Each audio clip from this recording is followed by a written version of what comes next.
वर्षों से मिली असफलताओं के कारण मेरा जीवन दिशाहीन सा हो गया है। जो भी लेता हूँ गलत ही हो जाता है। इससे आत्मविश्वास डगमगा सा गया, भय, दुख, अनिद्रा बढ़ गई है। देखो, जब तक हमारे पूर्व पाप नष्ट नहीं होंगे तो हम कोई भी सफलता का कार्य करेंगे तो हमें असफलता में गिरा देंगे। हम बहुत सकारात्मक सोच रखना चाहेंगे, हमें नेगेटिव सोच में पहुंचा देंगे। यह है पाप का परिणाम। और पाप को नष्ट किए बिना हम सुखी नहीं हो सकते।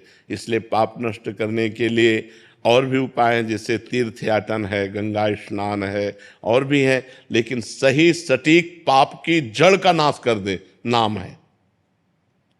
नाम संकीर्तनम यस्य सर्व पाप प्रणाशनम।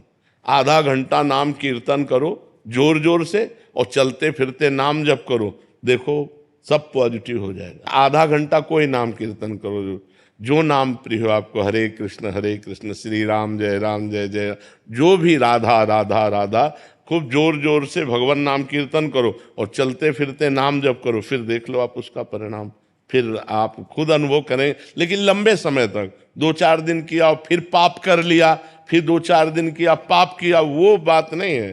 पाप आचरण रोक करके लंबे समय तक करो तो तुम्हारे पाप नष्ट हो जाएंगे, सफलता हाथ लग जाएगी।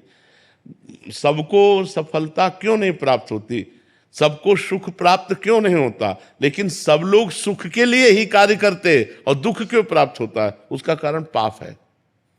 हम पाप कर्म वर्तमान में भी करते हैं और जो भूत में पाप कर्म किए हैं वो परिणाम में आ रहे हैं, इसलिए हम असफल हो रहे हैं, दुखी हो रहे हैं, चिंतित हो रहे हैं। नाम जप करो, बहुत आनंद प्राप्त होगा, बहुत आनंद। हम कह रहे हैं लोक परलोक के सब सुख आपको प्राप्त हो जाएंगे। आप डट के नाम जप तो करो। जैसे लोग कहते हैं कि नाम जप करने से क्या खाना मिल जाएगा, तुम खाना की बात क्या करते हो? अगर भगवान का नाम जप करो तो लोक परलोक सब जगह सुख प्राप्त होता है। जहां पाप नष्ट हुए तो सुख ही सुख घेर लेता है। और अगर भाई पाप कर्म करोगे तो पुण्य के प्रताप से ये मिल जरूर सकता है, लेकिन तुम्हारा नाश हो जाएगा। अंत में तुम्हारा नाश हो जाएगा, अंत में तुम जीरो पे होगे, कुछ तुम्हारे पास नहीं होगा।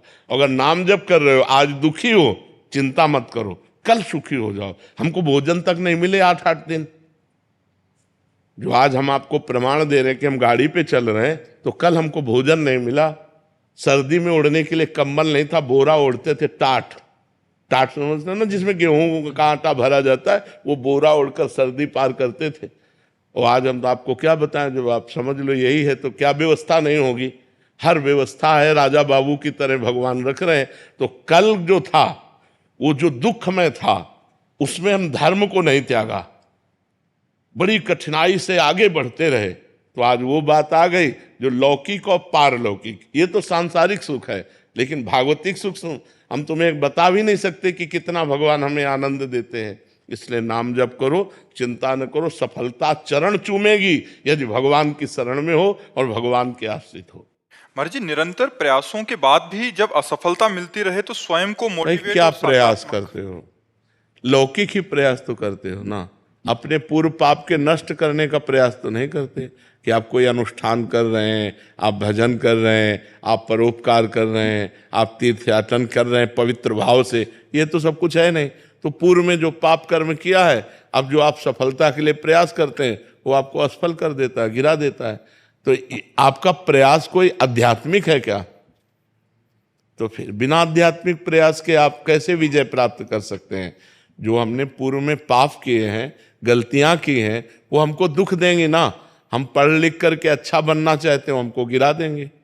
हमारे पास सर्टिफिकेट लेकिन नौकरी नहीं मिलेगी, व्यापार में पैसा लगाते हैं लेकिन सफलता नहीं मिलती है, तो वो हमको दुख देगा ना पाप कर्म। तो उस पाप कर्म को नष्ट करने के लिए हम क्या प्रयास करते हैं, विचार कीजिए। कोई प्रयास नहीं करते ना, तो उसके लिए प्रयास करो। हम कह रहे हैं कुछ मत करो, राधा राधा राधा राधा राधा नाम जपना शुरू करो। काउंटर लो और गिनती से 50,000 रोज नाम जप करो। फिर हमें बताओ लंबे समय तक, ये नहीं कि अब 4 दिन बाद हमसे प्रश्न करो कि 50,000 नाम जप किया, हमारी नौकरी नहीं लग गई, हमारा काम नहीं बना। लंबे समय तक जप कीजिए, फिर देखिए सफलता मिलती है कि नहीं। कुछ जने बिना प्रयास के भी महाराज जी, क्या उनका पूर्व का प्रारब्ध, पूर्व का पुण्य, पूर्व का पुण्य है कि उनका प्रयास कोई ज्यादा प्रशंसनीय नहीं है, पर वो सफलता प्रशंसनीय प्राप्त कर रहे हैं, ये पूर्व का पुण्य है। ऐसा भी देखा जाता है कि वो बिना उसमें योग्यता भी नहीं है, फिर भी बिल्कुल, हाँ, योग्यता भी नहीं, प्रयास भी नहीं, सफलता अधिक है, ये पूर्व का पुण्य उनका काम कर रहा है। योग्यता है, प्रयास भी है, लेकिन सफलता नहीं, ये पूर्व का पाप उसको गिरा रहा है। क्रम होता है, जब पुण्य लगेगा तो आप पाप कर्म करो तो भी उन्नति होती चली जाएगी, और जब पुण्य का संयोग आएगा, जैसे पाप का लगा संयोग, तो अब आप चाहे जितना पुण्य करो, आप चाहे जितना धर्म करो, वो आपको दुखाई देता चला जाएगा। और पुण्य का संयोग है तो आप पाप कर्म करो तो भी आपको सुख मिलता चला जाएगा। लेकिन जब ये पुण्य खत्म होगा और पूर्व का पाप और वर्तमान का पाप मिलेगा तो आपको कष्ट दे देगा।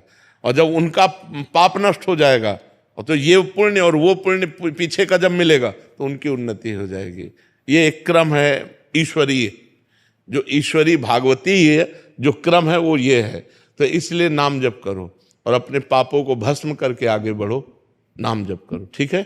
प्रतिकूलताओं और हतोत्साहित जब हो जाता हूँ, ऐसी स्थिति आती है, तो ऐसे समय में अपने को खुद को कैसे फोकस रखूं और प्रोत्साहित रखूं कि मतलब आगे का मार्ग प्रशस्त हो। जब हम भगवान से चित्त जोड़ देते हैं तो इस प्रश्न का उत्तर अपने आप मिल जाता है, ऐसा बल मिल जाता है कि हम उनको सह सकते हैं। क्योंकि हम भगवान से जब चित्त जोड़े हैं ना तो हमारा मन आनंदित रहता है। अगर मन आनंदित है तो हम विपत्तियों को रौंदते हुए निकल जाएंगे। अगर हमारा मन आनंदित नहीं है तो फिर हम गिर जाएंगे। और मन आनंदित होगा जब भगवान से जुड़ें। तो हम वही बात आपको सिखाना चाहते हैं कि भगवान से जुड़ो, गंदा आचरण मत करो, पाप मत करो, मांस मदिरा का सेवन मत करो, फिर देखो तुम्हारा चित्त कितना आनंदित रहता है। कोई व्यसन ना हो और कोई पाप ना हो और थोड़ा भी भजन होगा तो आपका हृदय आनंदित रहेगा। आप पक्का समझो, भगवदा आनंद से ही हम इन विपत्तियों से लड़ सकते हैं, नहीं तो ऐसे ऐसी विपत्तियां पूछो मत। ये माया इतनी विचित्र है, पूछो मत। भोजन की थाली सामने आई और ढलक गए, कवल नहीं खा पाए, आराम से टहलते जा रहे, पीछे से टक्कर लगा, मर गए। हमारा कब शरीर छूट जाए, हमारा कब क्या घटना हो जाए, इस संसार में कहा नहीं जा सकता। इसलिए मालिक से जुड़े रहो। तो हम विपत्तियों पर तभी हावी हो सकते हैं, भारी पड़ सकते हैं, जब भगवान से जुड़े। नहीं, विपत्तियां हम पर भारी पड़ जाएंगी और हमको गिरा देंगी। आदमी जब निर्णय नहीं कर पाता ना विपत्तियों में, तो सुसाइड जो कर लेते हैं ना, वो यही, वो विपत्तियों से निकलने का रास्ता सुसाइड सोच लेते हैं, जबकि भारी विपत्ति में फंसा देने वाला है। प्रेत योनि मिलती है करने वाले को। तो हमारे ऊपर विपत्तियां भारी ना पड़े, इसलिए भगवान का नाम जप करें, भगवान से चित्त जोड़ें और ये विश्वास करें कि आज दुख आया है तो हट जाएगा, कल हमारे सामने सुख भी आएगा। ऐसा नहीं है जैसे दिन आया है तो रात आएगी, हम तैयारी रखें। अगर रात आ गई है तो परेशान ना हो, दिन आने वाला है। दुख आया है तो सुख आएगा, सुख आया है तो दुख आएगा। ये क्रम चल रहा है, मनुष्य जीवन का क्रम है। हमको तैयार रहना चाहिए। जैसे हम रात्रि के लिए बिजली गई तो हम इन्वेटर की व्यवस्था करते हैं, जनरेटर की व्यवस्था करते हैं कि हम अंधेरे से व्याकुल ना हो। ऐसे ही दुख आने वाला है, हम नाम जप करें, दान पुण्य करें, तीर्थ स्नान करें, तीर्थ याटन करें, जिससे हमारे पास पुण्य हो और मैं उस पुण्य बल से विपत्ति को पार कर जाऊं।